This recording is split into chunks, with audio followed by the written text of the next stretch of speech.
What is good, people? The time has come for me to show my new SUR-RON some love. Gonna personalise it, add some upgrades and also do some modifications just to make my rider experience better. And I also want to make it last better by giving it some protection. I've got a list as long as my arms, so I'm going to stop talking and commence. My first job then, I just want to remove the e-brake sensors, so I've stuck my diagnostic cable on.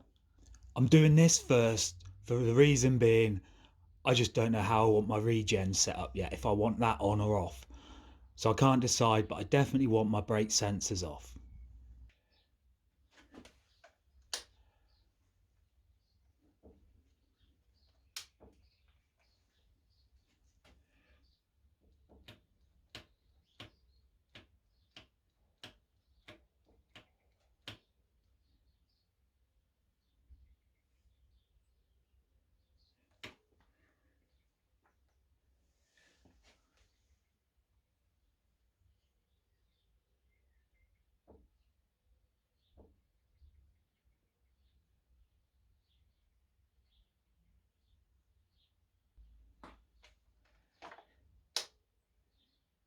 As easy as that to remove the e-brake sensors, compared to when I had my old model, that information was not available, so the only option was to really remove the sensors manually.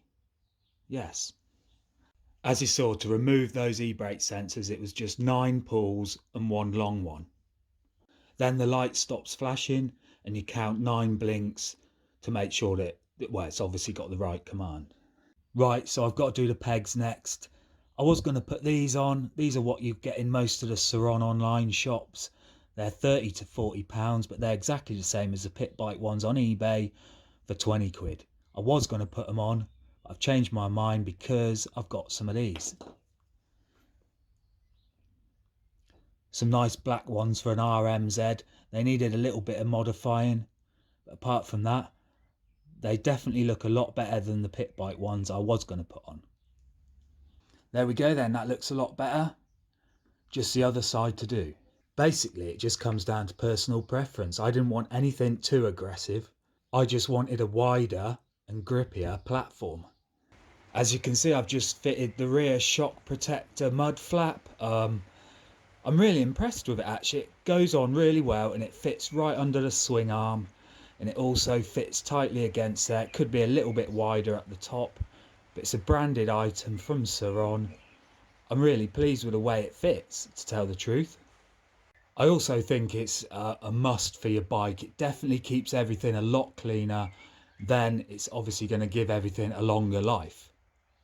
I don't think I can really show you what's happening, but you had these plastic rivets. They worked really well for holding this on the bottom. And then it obviously keeps this gap area all nice and clean. Most of them just attached to here. You see, you still get all the crap into the bottom of your linkage. Really good I think. Just got to see how long it lasts, but it does feel durable, that's for sure. Next then, we're changing out the brake pads. 1, they're rubbish, and 2, they wear really quickly, and I've heard a lot of people have damaged the piston by just wearing them down a bit too much. So they've both sets, front and rear, are going, and they're going to be replaced with the EBC in the rear. And I'll chuck these nuke-proof ones that I had led around in the front. Just put in the peg brace. Look at that, carbon fibre.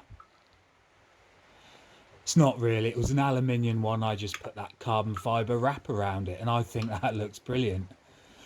Sets it all off really with the pegs and then the mud flap. Just blanked off the rear light with insulation tape. Just makes it a bit more stealth. Next then, I just want to give my primary belt a bit of care, and I'm going to use the 303 aerospace protectant. I wipe that on with a clean rag.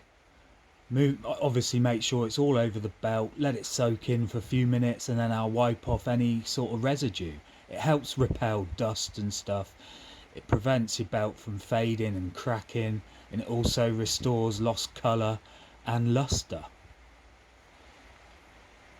Hopefully this gives my belt a longer life. Next, I want to address the E-throttle wire. I've got a bit of a concern that it's not very heavy duty. It's definitely not very durable or strong. That could easily rip out. And from what I've read so far, quite a few people have ripped them out.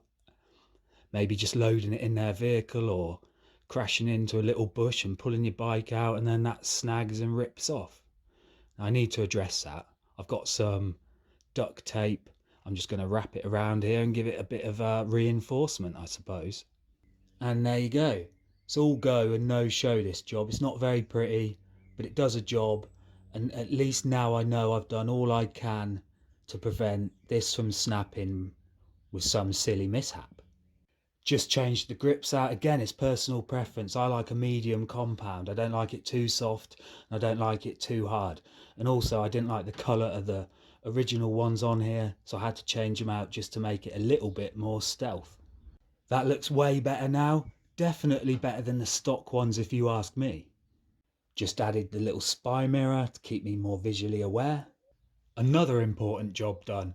Just swapped out the stock bash plate for this race spec plastic one, which has been recommended to me on a number of occasions now. It had to be done though. The standard one is weak, and especially if you're off-roading, you don't want to damage your motor. So I'd recommend changing out the stock one because it just folds like tinfoil. I don't know why they'd put on something so weak on such an important area on these bikes, because as far as I'm concerned, that's about as useful as a snooze button on a fire alarm. Right, I'm not too impressed with this. I didn't want to stick that stock one on because it looks a bit hideous. Yeah, I'm not sure you can see that, but there is actually a mudguard, stroke fender, whatever you want to call it on here. I'm trying to keep with the stealth look, so it's got the carbon fibre look. But to me, it doesn't look like it's actually going to do a lot, but it's going to do a little bit, which is better than nothing. Just added a little stash of cable ties on the bike in case of emergency.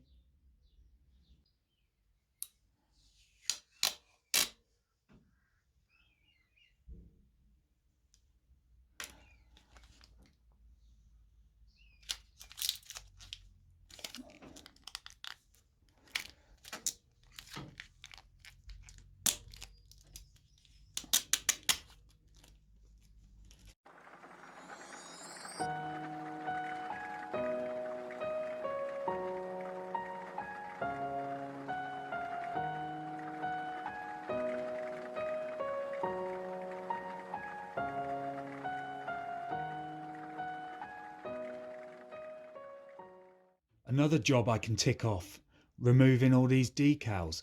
Obviously in a few patches you can see I've got some of this glue residue stuff. Well, that comes off easy enough with a bit of brake cleaner. If you get a stubborn patch, just let the brake cleaner soak in a little bit and then a rag will soon remove it all. That looks more subtle now, doesn't it? I like that look. I don't really like going around with all that fluorescent colour on me. It just draws attention to yourself. Anyway, I think that's 14 jobs I've done today. The 15th and final job that I want to do is just protect some of my swing arm and frame with a bit of that heli tape. I've got some black heli tape, I've got carbon heli tape, and I've got clear. I'm undecided what I'm going to do. I'm just going to have a little think about it and I'll be back in a minute. And I'm back. That actually took me longer than a few minutes, to be honest. First of all, I used the clear heli tape. It didn't look very good at all. I couldn't leave it like that. I was so disappointed. And me being me, I just couldn't leave it. I didn't record it. I didn't want to waste any time. So I quickly ripped it off. And then obviously I've used this carbon fibre looking mountain bike frame protection stuff now. This is the least pleasing section to the eye that I did. To be honest, it's my first attempt. It can't get any worse, put it that way. And yeah, maybe I do need a serviette. I've made a bit of a mess, but I'm going to take a positive from this and that it can't get any worse. Saying all that though, it's definitely going to serve a good purpose, and that was the main objective for this task. I thought I was all done, but then I suddenly remembered this brake line. It's quite important because that was slightly stray. It was pointing in towards the tyre, and obviously I don't want that to catch on the tyre and halt my riding time.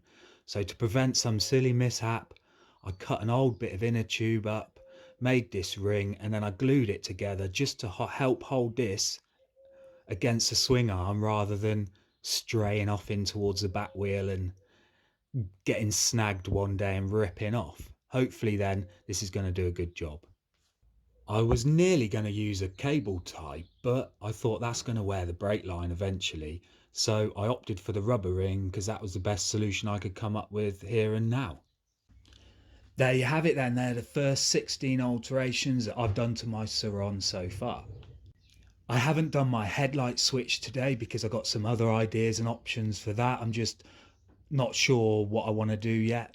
And I've also got this belt protector that I'm not fitting today because I don't really want to enclose my belt thinking about it, because if you do get dirt up inside there, well, it's not got anywhere to come out if you go and block it in like that. So I've got second thoughts on that at the moment. Yeah, I've got some reservations about using that.